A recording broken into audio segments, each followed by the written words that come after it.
Hello friends, स्वागत है आपका हमारे चैनल मेंटर्स मंडल पे। आज मैं आपको जो लाइट चैप्टर पढ़ा रहा हूँ उसका नेक्स्ट टॉपिक पढ़ाने वाला हूँ, जिसका नाम है स्फेरिकल मिरर यानी गोलीय दर्पण। इसको पहले वाला जो मेरा वीडियो आया था जिसमें मैं आपको क्या किया था कि प्लेन मिरर को पूरा डिटेल पढ़ाया है। हमने प्लेन मिरर को पूरा डिटेल के साथ पढ़ाया है, यानी जो भी सवाल उससे बन सकते हैं, जो भी कॉन्सेप्ट है सबको क्या किया, डिटेल के साथ पढ़ाया है। आज हम प्लेन मिरर पढ़ाने के बाद नेक्स्ट टॉपिक पढ़ा रहे हैं स्फेरिकल मिरर यानी गोलीय दर्पण। हिंदी में क्या कहते हैं, गोलीय दर्पण। ये होता क्या है? प्लेन मिरर आप जानते हैं किसे कहते हैं? प्लेन मिरर उसको कहते हैं जिसका रिफ्लेक्टिंग सरफेस क्या हो, प्लेन हो। जैसे ये देखिए प्लेन है ना, मतलब एकदम समतल हो, यानी उबड़ा खबड़ा ना हो या कर्व ना हो। बात है स्फेरिकल मिरर, यानी इसमें क्या होगा ना कि इसका रिफ्लेक्टिंग सरफेस क्या होगा। स्फेरिकल मतलब क्या होता है? गोला। तो मान लीजिए ये कोई क्या है, गोला है, ठीक, ये कोई गोला है और हम इसी गोला से क्या बनाएंगे, स्फेरिकल मिरर। देखिए बनेगा कैसे। जो स्फेरिकल मिरर होता है ना, वो जनरली क्या होता है, कोई आप क्या लीजिए, खोखला गोला लीजिए शीशे का, जैसे मतलब खोखला होना चाहिए। जैसे क्या होता है, फुटबॉल होता है, अंदर से खोखला होता है, और कांच का हो, कैसा हो, ग्लास का हो और खोखला हो। उसको दो पार्ट में काट दीजिए। जैसे मान लीजिए, समझिए खोखला क्या है, एक स्फीयर है कांच का, ठीक। इसको हम दो पार्ट में क्या किए, काट दिए। तो अगर दो पार्ट में काट दिए तो दो टुकड़ा बनेगा। एक ऐसे बन गया, मान लीजिए कुछ देर के लिए, एक इस तरह बना और एक इस तरह बना ना। तो क्या अभी दो पार्ट काटने से मिरर बन गया? क्या नहीं बना है, क्योंकि मिरर के लिए आपको क्या बताए थे कि अगर वो ग्लास है ना तो लाइट क्या करेगी, इस पार से उस पार निकल जाएगी, और तब तो वो मिरर का काम करेगा नहीं। मिरर तभी मतलब इमेज कब देखते हैं, जब लाइट क्या हो, रिफ्लेक्ट होकर वापस आए। तो रिफ्लेक्ट कब होगा, जब इसका कोई एक तरफ का, मतलब कोई ग्लास है उसका किसी एक तरफ आप क्या कर दीजिए, पेंटिंग कर दीजिए, यानी कोटिंग कर दीजिए। कोटिंग जनरली सिल्वर क्लोराइड का किया जाता है, ठीक। उसके बाद पेंट कर दिया जाता है। तो उससे क्या होता है कि लाइट इस पार से उस पार ना जाकर ना टकरा के वापस आ जाती है। तो जब टकरा के वापस आएगी तभी तो हम इमेज देख सकते हैं, यानी वो मिरर का काम करेगा। तो पहले हम इसको दो पार्ट में कर दिए, ठीक। अब यहाँ मतलब हमारे पास दो केस बन रहा है। अगर हम किसी क्या नाम है स्फीयर को काट दे, तो आप सोचिए हम दो तरह से लाइट को क्या करा सकते हैं, रिफ्लेक्ट करा सकते हैं। लाइट को कितने तरह से रिफ्लेक्ट करा सकते हैं? दो तरह से। एक होगा कि इधर से रिफ्लेक्ट करा दे, मतलब जो भाग इसका ऊपर उठा हुआ है इधर से रिफ्लेक्ट रहा है। मान लीजिए कोई, आप रुकिए बताते हैं, समझिए कुछ देर के लिए, क्या है ये, स्फीयर समझ लीजिए कांच का। वैसे तो है प्लास्टिक नहीं है, रबड़ का है। इसको अगर हम दो पार्ट में इसको काट दे रहे हैं यहाँ से, ठीक, ये तो खोखला है ये। तो यहाँ हम लाइट दो तरह से क्या कर सकते हैं, इसको दो तरह से मिरर बनाया जा सकता है। एक कंडीशन ये होगा ना कि इसको बाहर वाला जो एरिया है, जैसे मान लीजिए इसको दो पार्ट में काटे हैं, यहाँ से दो पार्ट में क्या किए हैं, यहाँ से कट कर दिए। तो इधर का एरिया हम क्या कर दे, पेंट कर दे, मतलब बाहर के जो बाहर उभरा हुआ एरिया है, ये सरफेस, इसको पेंट कर दे।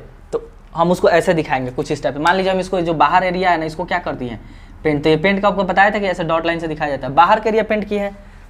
तो अब इसका जो रिफ्लेक्टिंग सरफेस है ना, रिफ्लेक्टिंग सरफेस किसको कहते हैं, परावर्तक सतह, जिसपे लाइट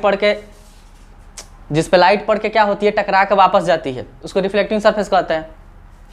तो अगर ये बाहर से, मान लीजिए यहाँ से बाहर से इसको क्या नाम है, ये काट के बाहर से पेंट कर दिया गया है। कोई चम्मच, समझिए चम्मच जिस धीरे से आप खाते हैं तो उधर से नहीं, बाहर से उसको पेंट कर दिया जाए। तो जो चम्मच अंदर धंसा है ना, जिसमें कोई चीज़ आप निकालते हैं, तो उसका रिफ्लेक्टिंग सरफेस वही हो जाएगा। तो इसका रिफ्लेक्टिव सरफेस ये हो जाएगा अंदर की तरफ। तो एक केस ये बन गया। एक केस ये बन सकता है ना कि रिफ्लेक्टिंग सरफेस बाहर की तरफ हो जाए।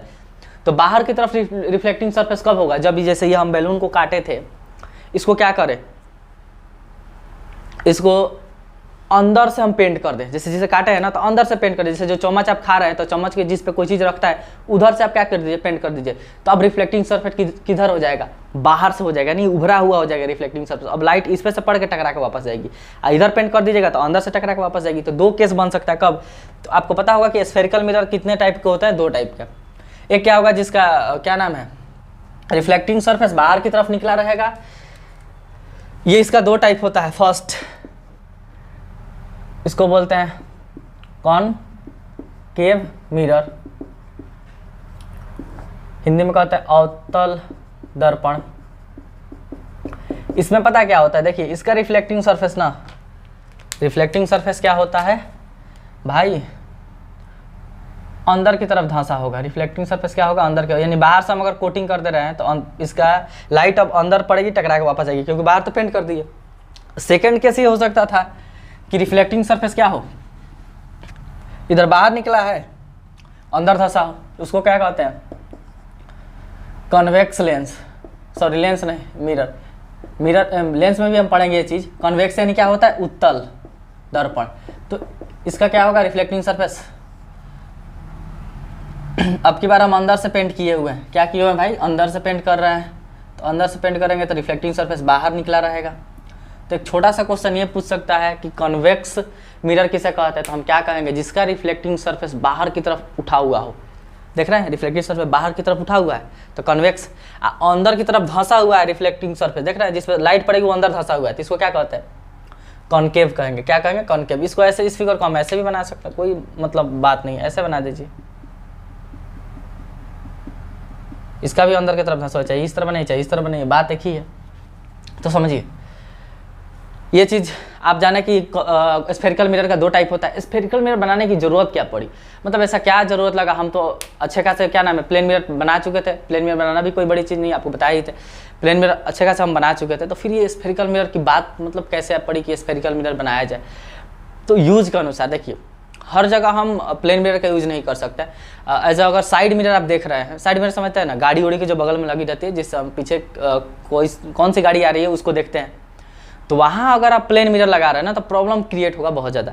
क्या हो सकता है प्रॉब्लम, एक बात सोचिए, मान लीजिए आप क्या कर रहे हैं कि साइड मिरर में क्या लगा दिए हैं, समतल दर्पण यानी प्लेन मिरर। प्लेन मिरर का खासियत है कि वो तो इमेज मतलब सीधा दिखाएगा, ये तो सही बात है, चलिए सीधा दिखाएगा।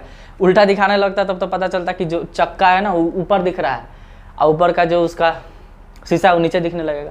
सीधा बनाता है, यहाँ तक बात सही है। इन्वर्टेड कर देता है, लेटरल इन्वर्टेड, यही बात चलेगा, इसलिए एम्बुलेंस को ऐसे लिखा जाता है उल्टा, जो बताया था आपको। लेकिन एक उसकी मतलब खराबी ये है ना कि जितना बड़ा इमेज ऑब्जेक्ट रहता है ना उतना ही बड़ा क्या बना देता है, इमेज। समझ रहा है, तो इससे प्रॉब्लम देखिए क्या क्रिएट होगा। इतना बड़ा कि तो आपका मिरर लगा रहता है, साइड मिरर इतना ही ना बड़ा होता है। अब मान लीजिए प्लेन मिरर लगा के आप रखे हैं, तो इतना बड़ा मिरर में दर्पण में कितना बड़ा इमेज बन सकता है, आप ही बताइए। हम आपको कल उस दिन मतलब प्लेन मिरर में अच्छा से डिटेल के साथ बताएं कि 6 फीट का कोई अगर लड़का है तो उसको अपना फुल इमेज देखने के लिए ना 3 फीट का कम से कम मिरर चाहिए। यानी अगर मेरा हाइट अगर मान लीजिए 6 फुट तो नहीं है, 6 फुट से कम है, लगभग मान लीजिए 6 फुट है, तो 3 फुट का हाइट चाहिए, नहीं इतना कम से कम इतना ये चाहिए मिरर 3 फुट, तो हमारा फुल इमेज देखेगा। तो एक बात बताइए, गाड़ी कितना बड़ा होती है, 10-10 फुट, ट्रक तो कोनो 12-12 फुट की होती है, 15-15 फुट। तो पता चलेगा आपको 7.5 फुट का साइड मिरर लगा के घूमना पड़ेगा एकदम, यहाँ से जमीन से ना बुढ़वा इतना ऊँचा किलो, इतना ऊँचा साइड मिरर लगा लीजिए और चौड़ा भी लगा लीजिए 10 फुट का, तो संभव है इतना बड़ा साइड मिरर लगाना नहीं ना। आप उतना बड़ा नहीं लगाइएगा तो उसका इमेज पूरा नहीं बनेगा। तो अगर आप साइड मिरर लगाते हैं ना तो पता चलेगा कि गाड़ी आ रही है ना पीछे से, इधर से मान लीजिए बाइक चला के जा रहे हैं, साइड से साइड मिरर में अगर पीछे से कोई गाड़ी आ रही है तो पता है क्या दिखेगा, उसका खाली एक पता चला किसी का हेडलाइट दिख रहा है, मतलब उसका जो लाइट है ना वो उसी का फिगर बन गया। इतना बड़ा में कितना बड़ा बन सकता है यार, एक हेडलाइट है ना, इसमें फोटो मतलब मिरर उखड़ेगा, इमेज बनेगा। तो अब गेस करते रहिए बैठ के कि जो आ रही है पीछे गाड़ी वो क्या है, किसका हेडलाइट है। गेस कीजिए कि बाइक का है कि क्या नाम है, कोई 4 व्हीलर है या कोई ट्रक है या ट्रैक्टर है। बैठ के गेस करते रहिए तब पता चलेगा, आया पीछे से मार के चल जाएगा। ठीक, तो प्रॉब्लम होगा, समझ रहे हैं ना। मान लीजिए लाइट का ना तो चक्का का ही एगो चक्का का खाली क्या बन गया, इमेज बन गया। तब चक्का देख के गेस करते रहिए कि किस चीज़ का चक्का है, कार का छोटा चक्का है कि ऑटो का है कि ट्रैक्टर का है, उसी के हिसाब से ना साइड दीजिएगा। अब मान लीजिए बड़ी सी ट्रक आ रही है तो उसके लिए ज़्यादा साइड देना पड़ता है, बाइक आ रहा है उसके लिए कम साइड देना पड़ता है। तो हम चक्का देख के चाहे खाली उसका शीशा देख के, खाली क्या नाम है हेडलाइट देख के थोड़ी पता कर सकते हैं कि पीछे कौन सी गाड़ी आ रही है, नहीं पता चलेगा। इसलिए अगर आप प्लेन मिरर साइड में प्लेन मिरर लगा रहे हैं तो बहुत ज़्यादा प्रॉब्लम क्रिएट होगा। क्यों? क्योंकि जितना प्लेन मिरर है ना इतना ही छोटा चीज़ का कोई इमेज बनाएगा, तो आप फुल इमेज देख ही नहीं सकते हैं किसी चीज़ का। समझ रहे हैं क्या प्रॉब्लम होगा। तो इसलिए ज़रूरत पड़ी स्फेरिकल मिरर की, क्योंकि स्फेरिकल मिरर का जो विज़न है ना, मतलब हमें कोई ऐसा मिरर मतलब सोचा गया कि कोई ऐसा मिरर रहता है जिसका जो क्या नाम है मतलब साइड व्यू है, मतलब बहुत दूर तक का इमेज बना देता, भले छोटा ही बनाता लेकिन बहुत दूर तक का बनाता। तो इसीलिए इसका जन्म हुआ। और भी बहुत सारा यूज है, बताएंगे, लेकिन एक एग्जांपल दे दिए साइड मिरर के रूप में आपको। तो इसका दो पार्ट आपको हम बता दिए कि भाई ये कॉनकेव होता है, कॉन्वेक्स होता है। कॉनकेव किसको कहते हैं? तो जिसका रिफ्लेक्टिंग सरफेस ना अंदर, देखिए कॉनकेव, केव माने क्या होता है? गुफा, मतलब अंदर, केव माने गुफा होता है ना, तो अंदर यानी, तो देख रहे हैं इसका कॉनकेव यानी परावर्तक जो रिफ्लेक्टिंग सरफेस अंदर धंसा हुआ है, तो इसी से याद रखिए कॉनकेव माने अंदर धंसा हुआ। हिंदी वाला ऐसे भी याद रख सकता है, उत्तल माने होता है उठा हुआ। देखिए इसका रिफ्लेक्टिव सरफेस क्या है? उठा हुआ है। उत्तल से उठल याद रखिएगा, उठा हुआ है। ठीक, तो ये दो चीज आप याद कर लिए। इसका एक और नाम है, इसका एक और नाम है, एक नाम देखिए क्या है, एक इसका नाम है कि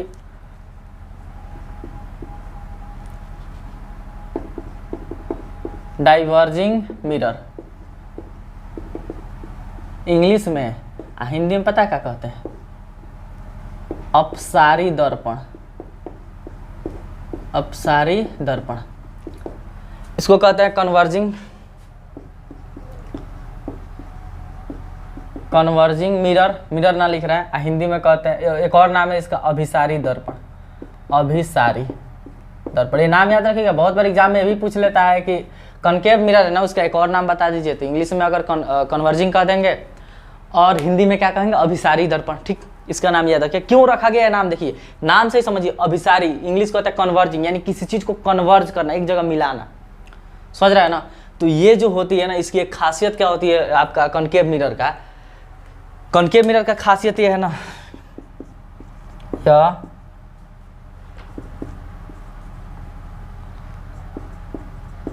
समांतर किरणों को एक जगह इकट्ठा करता है या एकत्रित करता है, यानी क्या करता है? कन्वर्ज करता है। इंग्लिश में लिख सकते हैं कि जो पैरेलल लाइंस होती है ना, उनको एक जगह एक किसी फिक्स्ड पॉइंट पे क्या करता है? कन्वर्ज कर देता है, नहीं इकट्ठा कर देता है, मर्ज कर देता है। इसका खासियत है। इसका क्या है कि डाइवर्ज करेगा। ये जो मतलब समांतर किरण है ना, समांतर किरण को ये क्या करेगा? किरणों को डाइवर्ज करता है। डाइवर्ज करने का मतलब फैला देता है। क्या करता है? फैला देता है। देखिए ये एक सिकुड़ा देगा, मतलब जो भी किरण आएगा ना उसको एक जगह इकट्ठा कर देगा। कौन? आपका अवतल दर्पण। और उत्तल पता है क्या करता है? फैला देता है। देखिए अब समझा रहे हैं कैसे, ये आप समझ गए। पैरेलल क्या नाम है?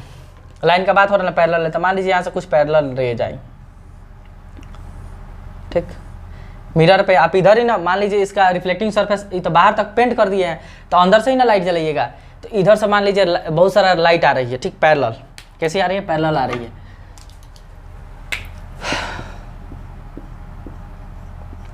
यहाँ से रिफ्लेक्ट होगी। आपको पता है एक बात कि जब मिरर पे कोई लाइट पड़ती है तो क्या होती है? रिफ्लेक्ट पड़ने के बाद तो रिफ्लेक्ट होगा ही भाई, रिफ्लेक्ट होगा तो ये भी रिफ्लेक्ट करेगा। और रिफ्लेक्ट ऐसा करता है ना कि सब किसी, आपको लगेगा ना कि टक आके ना सब किसी एक पॉइंट पे मिल रही है, ऐसे मतलब इकट्ठा कर रहा है। ऐसे देख रहे हैं सब लाइट इधर से गया है, सब फिर रिवर्स आके किसी एक पॉइंट पे क्या हो रहा है? इकट्ठा कर दिया। यानी सभी लाइट को आप भेजे बहुत सारा फैला के लाइट और टकरा के सबको एक जगह इकट्ठा कर दिया है इसी एक पॉइंट पे। देख रहे हैं इधर से एरो है, इधर से लाइट गया है, टकरा के सब एक ही जगह आया है। यानी गया है तो पैरेलल, लेकिन आ रहा है कन्वर्ज होकर, सब एक जगह मिल गया है। लेकिन हम आपको प्लेन मिरर में बताए थे ना कि प्लेन मिरर क्या करता है? लाइट को ना ही कन्वर्ज करता है ना ही डाइवर्ज करता है। यानी ना ही वो लाइट, अब जैसे पैरेलल लाइट, आप किसी प्लेन मिरर पे लाइट टॉर्च जलाइएगा, बहुत सारा रेज क्या होगी? पैरेलल जाएगी, तो वो पैरेलल जा रही है ना, उसको पैरेलल ही रिफ्लेक्ट करता है। यानी किसी को मर्ज नहीं करता, उसको ना ही एक जगह इकट्ठा कर देता है ना ही दूर फैलाता है। कौन? आपका प्लेन मिरर, हम बताए थे। इसलिए उसकी क्या नाम है? पावर यानी क्षमता जीरो होती है, क्योंकि क्षमता उसी को कहते हैं। कोई मिरर किसी रेज होती है ना, उसको कितना फैला रहा है, चाहे कितना सिकुड़ा रहा है, डाइवर्ज कर रहा है। प्लेन मिरर कुछ नहीं करता था, पैरेलल आती थी, पैरेलल भेज देता था। आपको हम बताए थे ऐसे कि कोई लाइन इस पर क्या होती है, बहुत सारी इधर से पैरेलल आ रही हैं, फिर इधर से क्या होगा? पैरेलल फिर भेज देगा, यानी कहीं काटे उटेगा नहीं फैलाएगा प्लेन मिरर। लेकिन ये मिरर के साथ ऐसा बात नहीं है। ये क्या करेगी? एक जगह इकट्ठा कर देती है, पूरा आएगा ना टकरा के सबको एक पॉइंट पे फिक्स कर देगा, ला देगा एक जगह इकट्ठा। ये भाई सब क्या करेगा? ये डाइवर्ज करेगा। देखिए कैसे, इसका रिफ्लेक्टिंग सरफेस इधर है ना, मान लीजिए इधर से बहुत सारा रेज आई, ठीक, मिरर से रिफ्लेक्ट होगा। अब बताइए ये रिफ्लेक्ट अंदर घुसेगी? अंदर घुस सकती है? नहीं। रीजन क्या है? क्योंकि इधर तो आप पेंट किए हुए हैं, पेंट किए हैं ना, तो अंदर कैसे जाएगी? कोटिंग है, तो टकरा के बाहर भागेगी, नहीं इधर एक भागेगी। ये मान लीजिए गई है इधर, अगर 90 डिग्री पे जाता है तो उसी क्या नाम है, मतलब डायरेक्शन में तो मूव आ जाता है, तो ये कैसे आएगा, फिर एक इधर भागेगा एक इधर। तो आप एक बात देख रहे हैं कि भेजे हैं हम लाइन को कैसा, पैरेलल। लाइट को कैसा भेजे हैं भाई, पैरेलल भेजे हैं। लाइट सब तो इधर से गई है, पैरेलल गई है किस पे, आपका कॉनकेव पे, कॉन्वेक्स पे सॉरी। लेकिन ये सब पढ़ने के बाद ना और छितार दिया लाइट को, इसे पूरा छितार फैला के फेंक दिया है। लेकिन ये क्या किया था, लाइट एक जगह पैरेलल जा रही थी, सबको एक जगह सिकुड़ा दिया था। तो इन दोनों का इसी के नाम है डाइवर्जिंग। लाइट को क्या करेगा, डाइवर्ज, अपसारी मैंने फैला देना। आई का कन्वर्ज यानी एक जगह इकट्ठा करना, तो इसलिए इसका नाम पड़ा है। इसकी खासियत भी होती है, आपको याद रखना ये चीज़।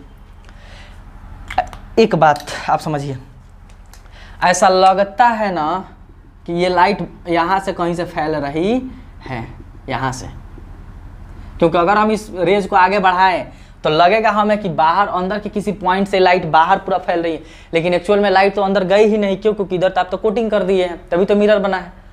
तो ऐसा हमें लगता है कि ये अंदर से किसी पॉइंट से क्या होती है, पूरी जो मतलब रेज है निकल रही है। तो ये देख रहे हैं लाइट को फैला रहा है कौन, उत्तल। आपको याद रखना है, उत्तल दर्पण लाइट को फैलाता है, इसलिए इसको क्या कहता है, डाइवर्जिंग मिरर कहते हैं।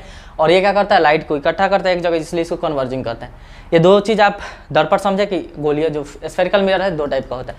ज़रूरत क्यों पड़ी वो आपको हम समझा दिए, ठीक।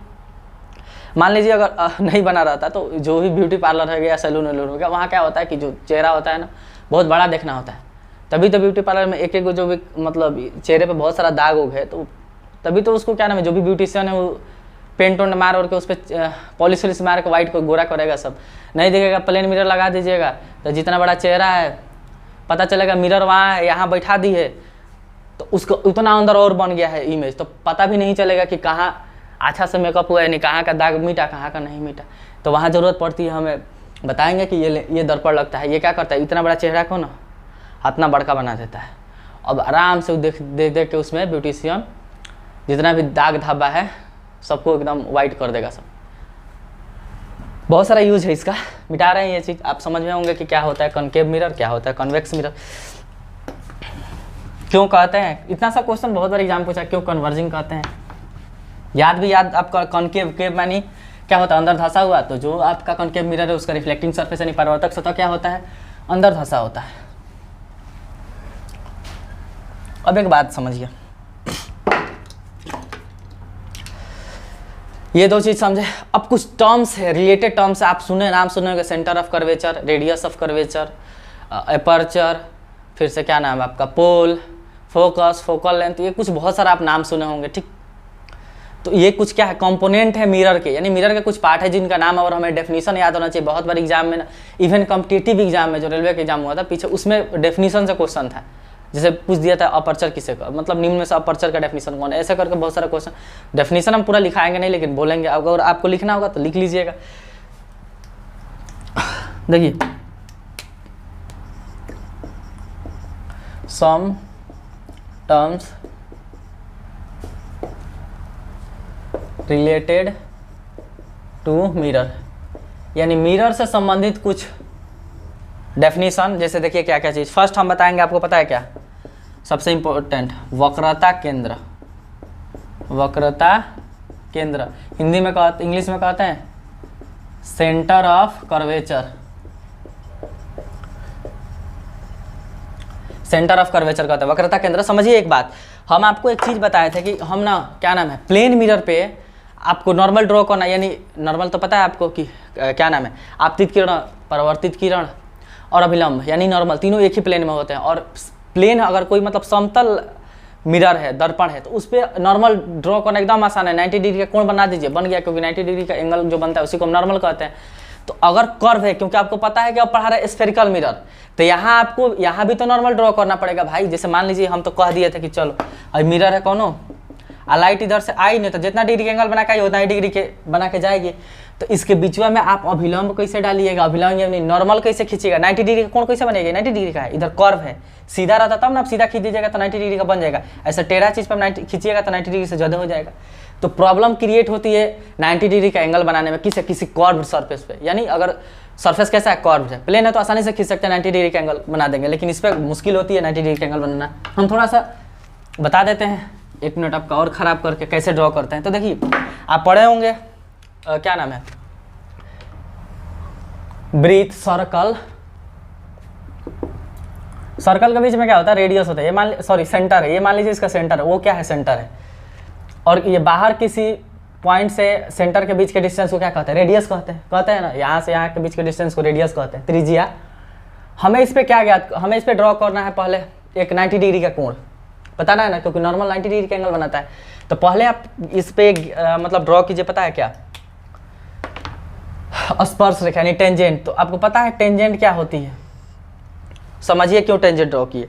टेंजेंट इसलिए हम ड्रॉ किए हैं ना कि हम जो 90 डिग्री का एंगल बनाते हैं ना, आपको पता है कि आपतित किरण, परावर्तित किरण, अभिलंब तीनों एक ही पॉइंट पे होते हैं। उसी पॉइंट पे ना 90 डिग्री का एंगल क्या नाम है, ड्रॉ किया जाता है। तो कोई एक खास हमें पॉइंट चाहिए जिस पर हम 90 डिग्री का एंगल ड्रॉ कर सकते हैं, इसलिए हमें टेंजेंट ड्रॉ करना पड़ेगा। क्योंकि टेंजेंट क्या होती है, स्पर्श रेखा क्या करती है, वृत्त को किसी एक पॉइंट पे टच करके जाती है। बहुत चालाक है, इतना आपको लग रहा है ना ढेर जगह टच किया ना, एक के जगह टच करती है, उसी को कहते हैं स्पर्श रेखा यानी टेंजेंट कहते हैं। तो हमने कोई टेंजेंट ड्रॉ कर दिया, मान लीजिए एक ए पॉइंट पे क्या करती है, सर्कल को टच कर रही है, ठीक है, ये टेंजेंट हम एक ड्रॉ किया है। हमें इस टेंजेंट पे क्या बताना है, इस सेंटर से, ये वो सेंटर है, यहाँ से 90 डिग्री का एंगल बनाना है। तो अब जब हम सर्कल पढ़ाएंगे तो इस बात का प्रूफ बताएंगे। तो पता है 90 डिग्री का नहीं, इस पे अब इस पॉइंट पे आप क्या कीजिए, इस टेंजेंट से 90 डिग्री का एंगल बनाइए। तो अब जब 90 डिग्री का एंगल बनाइएगा ना, तो आप देखिएगा कि वो 90 डिग्री का एंगल पता है किससे क्रॉस करेगी, ये क्रॉस करेगी सेंटर से। जब आप किसी टेंजेंट पॉइंट ऑफ टेंजेंट यानी जिस पॉइंट पे आप टेंजेंट ड्रॉ किए हैं, 90 एक स्पर्श रेखा ड्रॉ किए हैं, उससे उस पॉइंट पे अगर आप क्या नाम है 90 डिग्री का कोण बनाइएगा ना, तो वो साइड किससे क्रॉस करती है, सेंटर से। किससे क्रॉस करती है, सेंटर से। इस बात का प्रूफ है, आप पढ़े होंगे कि जो त्रिज्या होती है ना, स्पर्श रेखा पे लंब होती है, यानी रेडियस जो होता है ना, परपेंडिकुलर होता है किस पे, टेंजेंट पे। तो ये रेडिएशन है, परपेंडिकुलर होता है टेंजेंट पे। तो बताइए हम एक 90 डिग्री का एंगल बना दिए कर्व सरफेस पे, कैसे बनाए हैं, तो इस ये जो सर्कल है ना, सर्कल के सेंटर को मिला दिए हैं इस पॉइंट से, सर्कल के सेंटर को मिला दिए इस पॉइंट से। तो क्या बन गया, 90 डिग्री का एंगल। ये थ्योरम होता है, आपको याद होगा कि जो त्रिज्या होती है ना, स्पर्श रेखा पे लंब होती है, इसका प्रूफ है। लेकिन अभी मैं तो पढ़ा नहीं रहे कि सर्कल में जाकर प्रूफ करें, जब पढ़ाएंगे ज्योमेट्री तो बताएंगे वहाँ।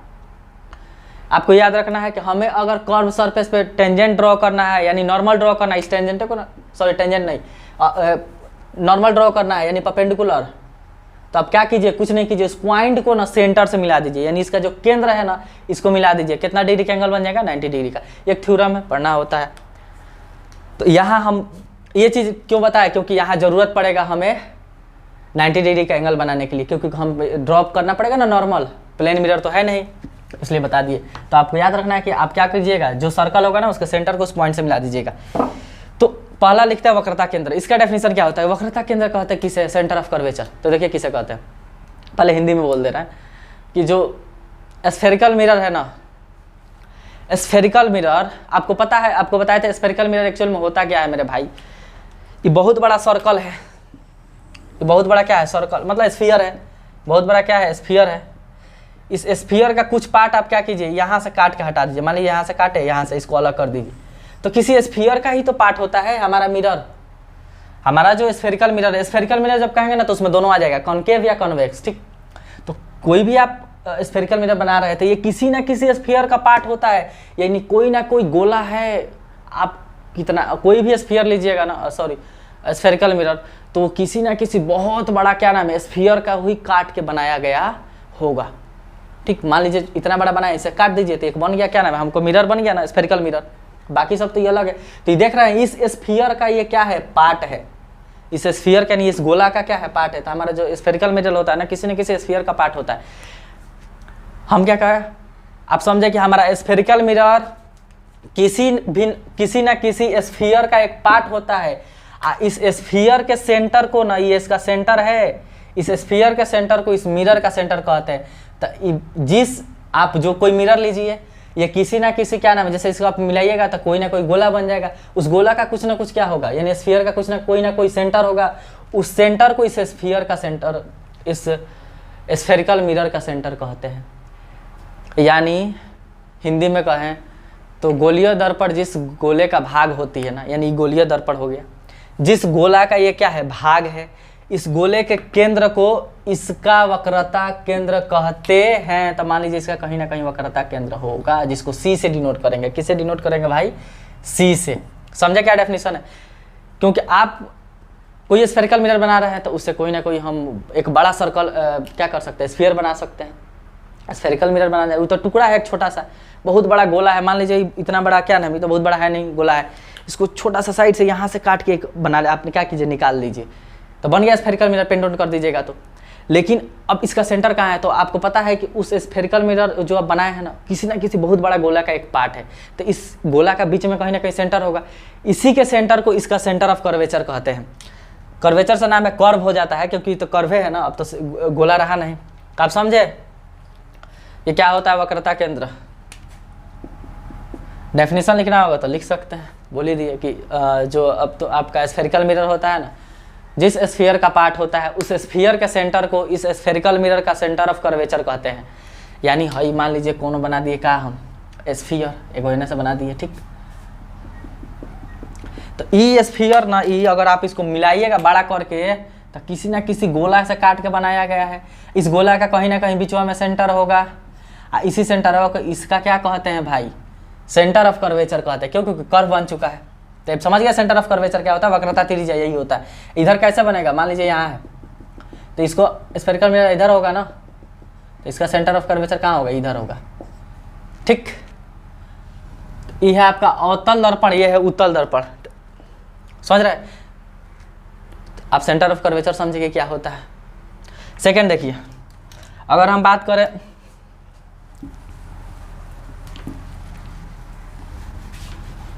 वक्रता त्रिज्या की,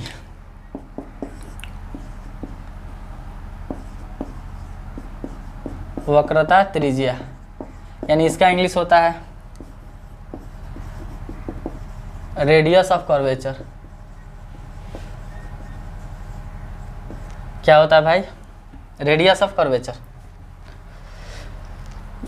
अभी हम आपको क्या बताएं कि जो स्फीयर होता है किसी न किसी गोला का पार्ट होता है, उस गोले के सेंटर को इसका सेंटर ऑफ कर्वेचर कह देते हैं।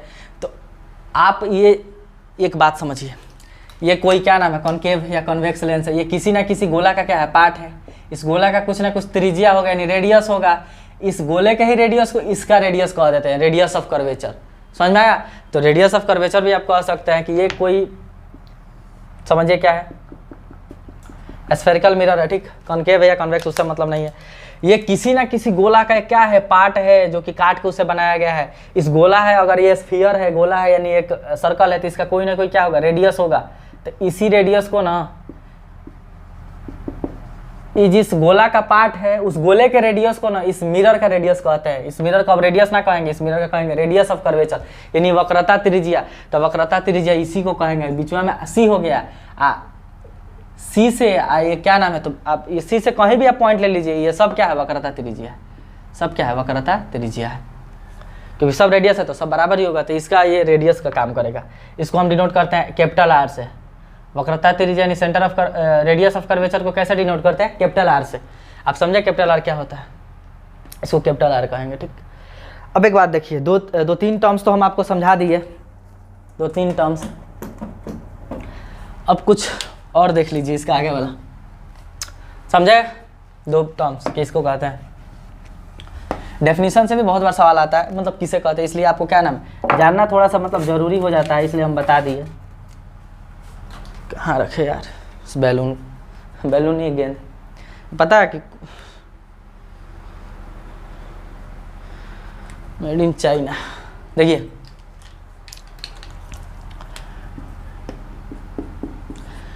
वक्रता केंद्र हो गया, वक्रता त्रिज्या। अब थोड़ा आप ध्रुव जान लीजिए, ध्रुव हिंदी में कहते हैं, इंग्लिश में कहते हैं पोल। क्या कहते हैं, पोल। ये पोल क्या होता है इस बात को समझिए।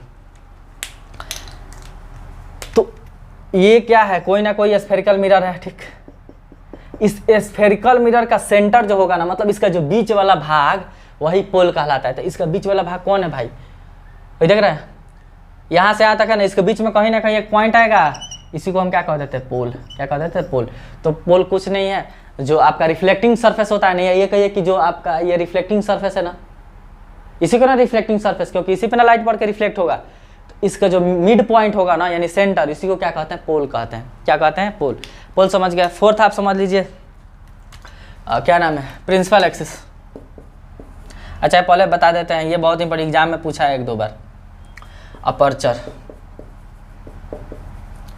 ध्रुवक, नहीं, द्वारक कहते हैं हिंदी में, द्वारक क्या कहते हैं, द्वारक, अपर्चर। ये अपर्चर क्या होता है समझिए, पूछा है एग्जाम में, रेलवे के एग्जाम में पूछा था कि अपर्चर किसे कहते हैं। तो याद, ये आपका क्या है, रिफ्लेक्टिंग सरफेस है ना, तो इंटायर रिफ्लेक्टिंग सरफेस के एरिया को, यानी जितना रिफ्लेक्टिंग सरफेस का एरिया है ना, यहाँ से यहाँ तक है रिफ्लेक्टिंग सरफेस, इसका कोई ना कोई व्यास होगा। इस देखिए हम ये नहीं, मतलब इसका कोई ना कोई क्या होगा, डायमीटर होगा, हम ये नहीं कह रहे हैं, ये पूरा स्फीयर का व्यास का बात नहीं कर रहे हैं, खाली इसके स्फीयर का, जैसे ई जितना है ना, इसका यहाँ से यहाँ आप मिलाइएगा, मान लीजिए एम एन है, इधर एम है, यहाँ क्या है भाई एन है, तो इसका कोई ना कोई क्या है, डायमीटर है, व्यास है, तो इसी को अपर्चर कहते हैं। क्या कहते हैं, अपर्चर। अपर्चर यानी द्वारक, हिंदी में क्या कहते हैं, द्वारक। तो जो रिफ्लेक्टिंग सरफेस होता है ना, उसका जो डायमीटर होता है उसी को क्या कहते हैं, आपको अपर्चर कहते हैं, नहीं द्वारक कहते हैं। ये पता है काम क्या करता है, कितना लाइट ऑफ अमाउंट एंट्री करेगा मिरर में, यानी कितना लाइट आएगा यही ना डिपेंड करता है। जितना बड़ा इसका मुंह रहेगा अपर्चर, उतना ही ज़्यादा लाइट डूब जाएगा अंदर, छोटा रहेगा तो छोटा झुकेगा। आप लेंस, आँख जब पढ़ाएंगे ना IUI चाहे लेंस, उसमें बताएंगे, जो देख रहा है ना काला का दिख रहा है, मतलब जो होता है ना आँख में ब्लैक से अंदर पुपिल्स होता है, तो जो पुपिल्स किसका काम करता है, अपर्चर का काम करता है। जो हम अपर्चर पढ़ रहे हैं ना आँख में, उसका काम कौन कर रहा है, पुपिल्स कर रहा है। पुपिल्स क्या करता है, अमाउंट ऑफ, कितना अमाउंट का लाइट अंदर ढुकेगा आँख में, वही बताता है, मतलब ये करता है डिसाइड पुपिल्स, यहाँ अपर्चर करता है। अपर्चर आप समझे क्या होता है। फिफ्थ में एक आप याद रखिएगा, ये प्रिंसिपल एक्सिस, जिसको कहते हैं प्रधान अक्ष, प्रधान अक्ष, प्रिंसिपल एक्सिस क्या कहते हैं, प्रिंसिपल एक्सिस। तो देखिए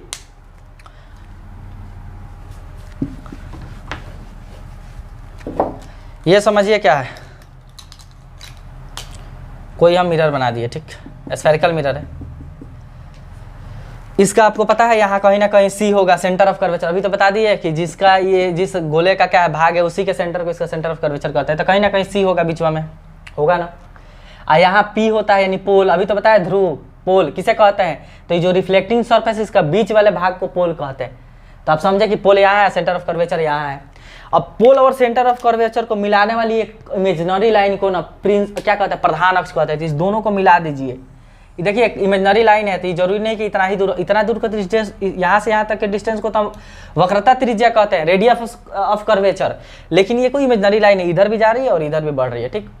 तो इसको क्या कहते हैं, प्रिंसिपल एक्सिस कहते हैं। प्रिंसिपल एक्सिस क्या कहते हैं भाई, प्रिंसिपल एक्सिस यानी प्रधान अक्ष, ठीक।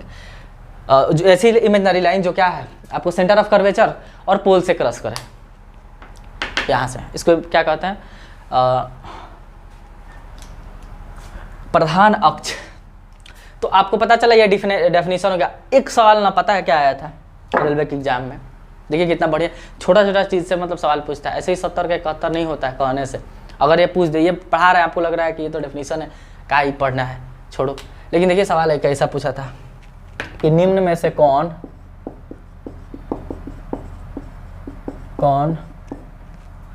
दर्पण के कंपोनेंट पूछा था। कंपोनेंट का हिंदी ना याद है हमको, ध्यान पर नहीं आ रहा। कंपोनेंट नहीं है, यानी दर्पण का भाग नहीं है, दर्पण का भाग नहीं है। यहाँ जैसे टर्म्स लिखे थे ना, यहाँ आप कंपोनेंट भी लिख सकते हैं, कंपोनेंट्स। निम्न से कौन दर्पण का कंपोनेंट्स नहीं पता है, ऑप्शन में क्या था। एक था आपका वक्रता केंद्र, एक वक्रता त्रिज्या,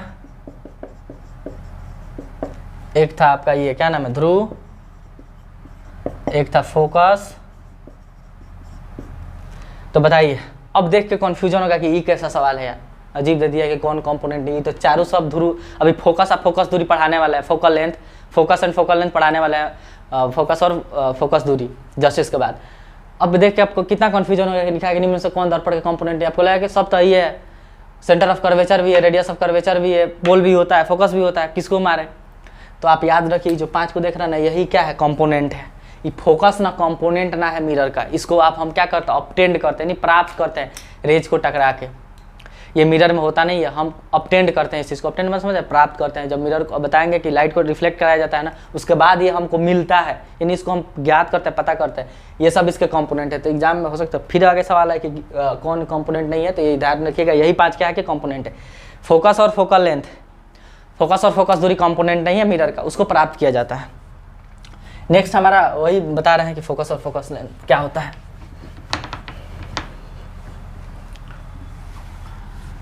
समझ में आ रहा है कि नहीं? देखिए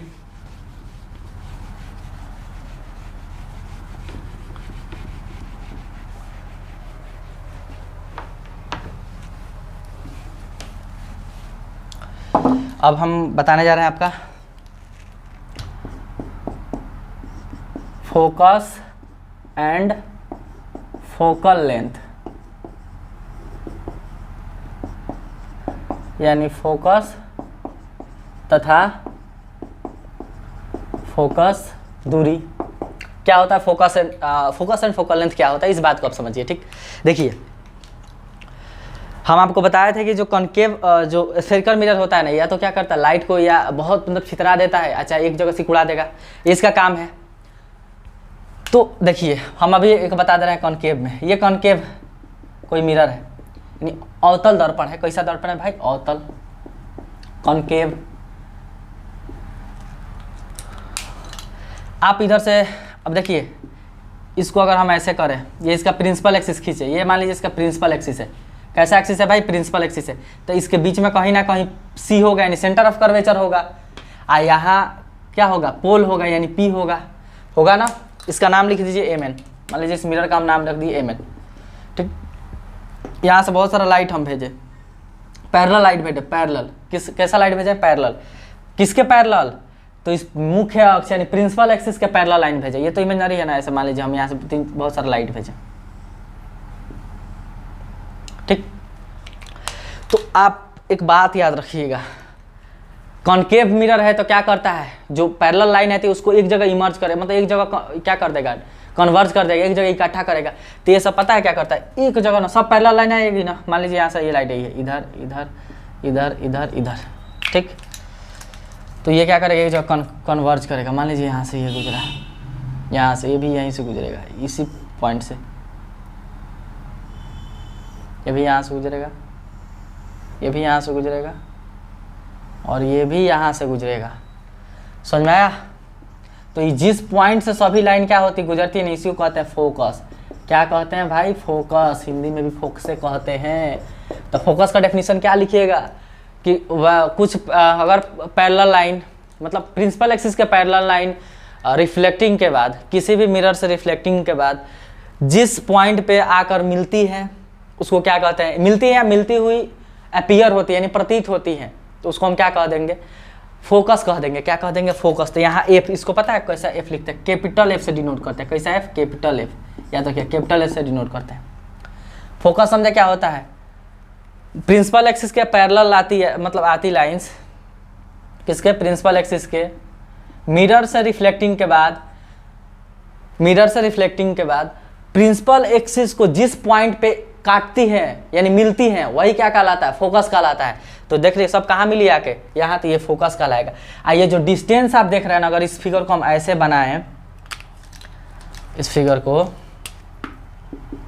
ऐसे यहाँ बनाएं, बस दो ही घूमे, ये मान लीजिए P है, ये C है, यहाँ से एक आई यहाँ से गुजरेगी, यहाँ से एक आई इधर से गुजरेगी, ये इधर, ये इधर, इसी को ना कहा F, EF है। आप फोकस और पोल के बीच का जो डिस्टेंस होगा ना, किसका? फोकस और पोल के बीच का डिस्टेंस, इसको कहेंगे फोकल लेंथ। क्या कहेंगे?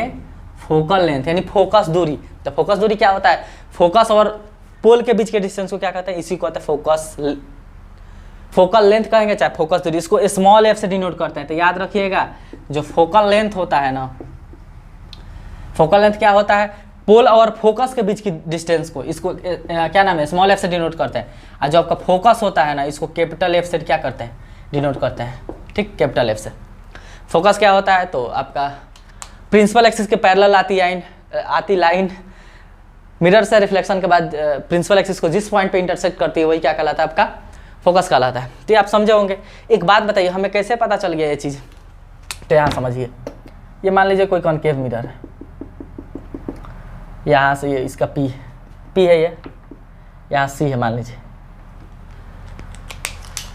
अब एक लाइन आएगी इसके पैरेलल, अगर मान लीजिए इधर से एक रे आ रही है इसके पैरेलल, तो किधर ये इधर क्यों आई? तो समझिए इधर क्यों आई, क्यों नहीं इधर चली गई?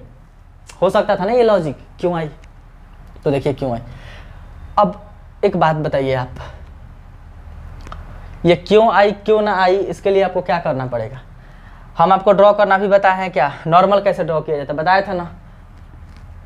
कर्व यानी क्या नाम है, किसी भी कर्व सरफेस में नॉर्मल कैसे ड्रॉ किया जाता है, अभी शुरू में ही बताए थे कि जिस पॉइंट पे ड्रॉ करना है ना उस पॉइंट को उसके सेंटर से मिला दीजिए, क्या बन जाएगा, नॉर्मल ड्रॉ हो जाएगा। यानी आप परपेंडिकुलर, तो इसका सेंटर कहाँ है, देखिए ये ना सेंटर है, इसका इसी ना पॉइंट पर ड्रॉ करना चाह रहे हैं तो इसको मिला दीजिए। अभी क्या बन गया, भले ऐसे दिख रहा है लेकिन ये नॉर्मल है। क्या है, नॉर्मल है। नॉर्मल यानी अभिलंब है, क्या है, अभिलंब। तो अभिलंब जब भी ड्रॉ करना होगा आपसे इसके सेंटर को क्या कीजिएगा, इससे मिलेगा। क्यों, शुरू में ही लॉजिक बता दिए थे।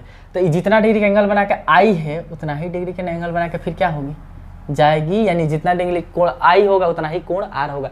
ये यहाँ नॉर्मल ये क्यों बन गया, क्यों, क्योंकि नॉर्मल कैसे बनाता है कर्व सरफेस पे, शुरू में ही बताया है कि उस पॉइंट से ना आप उसके सेंटर को अगर मिला दे रहे हैं तो ये रेडियस क्या, जो ये रेडियस है ये एक्चुअल में क्या किसका काम करने लगता है, नॉर्मल का। यानी 90 डिग्री का एंगल बनता है। देखिएगा ना, नाप कहते हैं 90 डिग्री का एंगल बन जाएगा, शुरू में ही बताए थे। तो एंगल आई यार, इसलिए यहाँ से क्रॉस कर रहे हैं तो इसको क्या कर देता है, फोकस। और जो भी पैरेलल लाइन आएगी ना, इसके पैरेलल जो भी लाइन आएगी सब जाके यहीं मिलेगी। चाहे से इधर से जितना करोड़ों लाइन आप भेज दीजिए, पैरेलल बात कर रहे हैं, पैरेलल तिरछा आएगी तब नहीं मिलेगी, पैरेलल आएगी तो मिलेगी। तो फोकस आप समझे। तो देख रहे हैं फोकस ये होता नहीं है, फोकस हम प्राप्त करते हैं कैसे, पैरेलल लाइन को ड्रॉ करा के। तो ये आप समझे। उत्तल में थोड़ा सा बात कर लिए, तो अवतल हो गया ना, कॉन्वेक्स में कैसे होगा। तो देखिए इसका ऐसे अंदर की तरफ क्या होगा, दशा होगा। तो ये इसका प्रिंसिपल एक्सिस है, मान लीजिए यहाँ आपका सी है, यहाँ पी है, ठीक। यहाँ सेंटर ऑफ कर्वेचर हो गया, पुल हो गया। लाइट इधर से आएगी, अब इधर से ना लाइट भेजेंगे, इधर से थोड़ी भेजेंगे, इधर से तो हम पेंट कर चुके हैं। तो इधर से लाइट आई यहाँ, फिर इधर से लाइट आई पैरेलल। अब ये देखिए इधर से इधर भागेगी, ये इधर भागेगी, ये भागेगी इधर, इधर देखना सब फैल गई, सब लाइट क्या हुई भाई, फैल गई। रिफ्लेक्शन के बाद सब फैल गई। तब ये कहीं मिली नहीं, मिली नहीं ना। अगर हम इस पे ना, इसका क्या नाम, अगर हम परपेंडिकुलर नॉर्मल ड्रॉ करना चाहें तो क्या करेंगे, इससे इसको मिला देंगे, नॉर्मल ड्रॉ हो जाएगा। तो कोई बड़ी चीज़ नहीं है, यहाँ से मिलेगा। देखिए ये इसका नॉर्मल, इस पॉइंट के लिए नॉर्मल ये ड्रॉ हुआ है, देख रहे हैं, इस यहाँ से यहाँ मिला है। तो ये जितना डिग्री एंगल बना के आई है उतना ही डिग्री का एंगल बना के क्या होगी, चली जाएगी इधर, ठीक। ये बात आप समझे। ऐसा हमें लगता है ना, देखिए जितना डिग्री इधर से जा रही है ना, यहाँ इसको हम पीछे बढ़ाएं, अगर जो लाइन गया है उसको हम पीछे मिलाएं, तो हमें लगेगा कि ये किसी न किसी एक पॉइंट से आकर फैल रही हैं। ऐसा हमें लगता है। उस लगते वाले को क्या कहते हैं, फोकस कहते हैं। यही है फोकस।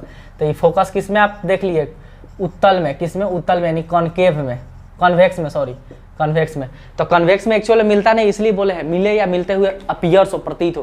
तो इसमें लगता है कि यहाँ से फैल रही है, लेकिन एक्चुअल में फैलती नहीं है। तो इसका फोकस ये होता है। इसका फोकस डिस्टेंस क्या होता है, इस पोल और फोकस के डिस्टेंस को फोकस डिस्टेंस कहते हैं। आप एक बात और ध्यान रखिएगा कि जो कॉनकेव लेंस होता है ना, यानी अवतल दर्पण में जो हमारा क्या नाम है, फोकस होता है ना, मिरर के तरफ होता है। यानी मिरर, देखिए मिरर के तरफ, मिरर कहाँ है, पीछे से पेंट कीजिएगा तो मिरर आगे ना हुआ है। तो जिधर मिरर है उधर ही क्या बन गया है हमारा फोकस, किस में, अवतल में। लेकिन उत्तल में देख रहे हैं फोकस क्या होता है, मिरर के पीछे। क्यों, क्योंकि आप तो पीछे पेंट किए थे, आपका फोकस कहाँ मिल रहा है, मिरर के पीछे। तो आप दो बात याद रखिएगा कि उत्तल में ना मिरर क्या होता है, सॉरी फोकस क्या होता है उत्तल में, मिरर के पीछे होता है। और अवतल में क्या होता है, फोकस मिरर के सामने होता है, ठीक। ये दो चीज आप समझे। अब एक बात और हम समझा देते हैं आपको, लिख लीजिए इस चीज को।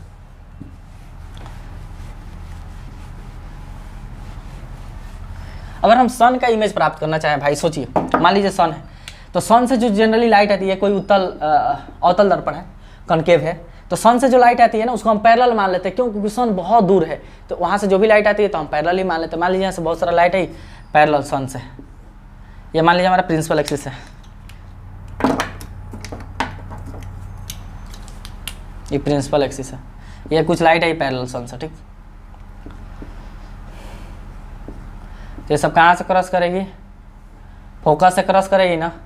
तो ये जो फोकस से क्रॉस करेगी ना, यही ये तो ऐसे कहलाएगा फोकस, लेकिन सन का ये इमेज बना है। मान लीजिए यहाँ कोई सन है, ये कोई क्या है, सन है, सूरज भगवान है। तो यहाँ से मान लीजिए बहुत सारा लाइट आ रहा है, पैरेलल आया, तो इस पॉइंट पे फोकस में मिल रहा है ना, तो फोकस पे उस सन का क्या बन रहा है, इमेज। जैसे इस बात को आपको देखना होगा ना, तो देखिए आप कैसे कर सकते हैं, हम बता रहे हैं इस चीज़ को, ठीक।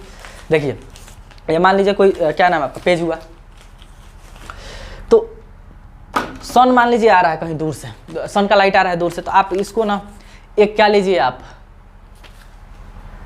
कॉनकेव मिरर ले लीजिए, कॉनकेव कोई मिरर ले, मतलब शीशा लीजिए जो कॉनकेव हो, और सामने रखिए, और यहाँ क्या नाम है, यहाँ कागज़ रख दीजिए, और सामने मान लीजिए यहाँ मिरर एक रख दिए कॉनकेव, ठीक। और इसको ना आप इधर उधर हिलाइए, ऐसे पॉइंट पे फिक्स कीजिए जहाँ वो सन के इतना सारा लाइट ने एक पॉइंट पे दिखेगा। आप देखेंगे जो ज्योमेट्री बॉक्स आता है उसमें पहले देता था कि उतना सारा लाइट को एक जगह इकट्ठा कर देगा, बहुत तेज धूप आ जाएगा एक ही जगह। तो आप इधर उधर देखिए करके, जहाँ एक जगह हो जा रहा है वहाँ रोक दीजिए। तो जो एक जगह मिला है ना वो सन का एक्चुअल क्या है, इमेज है, सन का इमेज है। तो आप ये एक बात दो बात देख रहे हैं कि हम जो क्या नाम है पर्दा यानी स्क्रीन पे इमेज को क्या कर रहे हैं, डिस्प्ले कर दिए ना। तो जो कॉनकेव मिरर है ना अवतल दर्पण कैसा इमेज बनाता है, मैक्सिमम बनाएगा। क्या नाम है, किसको पर्दे पे क्या नाम है प्रिंट किया जा सकता है, शुरू में बताए थे रियल इमेज को। तो जो इमेज बनाता है ना कॉनकेव, मैक्सिमम केस में क्या बनाता है, रियल बनाता है। तो सन का जो इमेज बन रहा है ना, क्यों, क्योंकि आप इस पर्दे पे देख रहे हैं, उसको देखता होगा सब लड़का पहले क्या करता था उसको, और आप कुछ देर तक रखिएगा ना उस क्या नाम है मिरर को एक फिक्स पॉइंट तक, मतलब जहाँ वो आके यहाँ दिखने लगे एक ही जगह, तो कागज़ कुछ देर बाद में हीट होकर जलने लगता है। हीट क्यों हो गया, क्योंकि बहुत सारी रेज को ना एक जगह इकट्ठा कर दिया, यानी बहुत सारा धूप को, लाइट को, हीट को एक ही पॉइंट पे हीट दे दिया है। तो बहुत तेज जलेगा तो कागज़ क्या होता है, जलने लगता है। लेकिन इसमें आप इमेज बनाना चाहिएगा तो बनेगा ही नहीं, ये फोकस कभी अंदर जाएगा, लगेगा नहीं, खाली आएगा लाइट फैला देगा, पता नहीं चलेगा कि अंदर क्या है। तो इसको हम पर्दे पे मतलब क्या नाम है स्क्रीन पे नहीं डिस्प्ले कर सकते हैं। तो जो हमारा कन्वेक्स होगा ना, हम पढ़ाएंगे कि कैसा इमेज बनाता है। मैक्सिमम केस में आभासी बना देता है, यानी वर्चुअल इमेज बनाता है।